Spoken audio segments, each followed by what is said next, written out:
سب سے پہلے یہ والی ویڈیو دیکھیں۔ غریبو چبلو کام پہ ہو غریبو کام پہ ہو چی چی چی چی چی دھتکار ہے تمہاری زندگی پہ، کیا فائدہ؟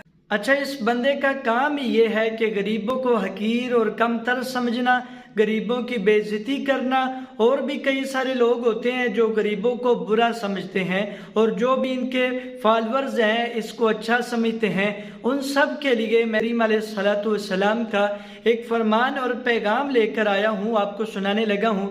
جامع ترمذی کے اندر حدیث موجود ہے، نبی کریم علیہ الصلوۃ والسلام کا فرمان علی شان ہے، حدیث نمبر 1927 ہے، ساتھ آپ کو نظر بھی آ رہی ہوگی۔ نبی کریم علیہ الصلوۃ والسلام نے فرمایا، ایک بندے کے برا ہونے کے لیے اتنا ہی کافی ہے کہ وہ اپنے مسلمان بھائی کو حقیر اور کم تر سمجھے۔ آگے آپ خود سمجھدار ہیں، آپ کو نبی کریم علیہ الصلوۃ والسلام کا فرمان آپ تک میں نے پہنچا دیا ہے۔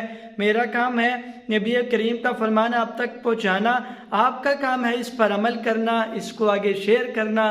اللہ پاک اس بندے کے چہرے کو روشن رکھے جو نبی کریم علیہ الصلوۃ والسلام کے اس فرمان پر عمل کرے اور اس کو آگے شیئر کرے۔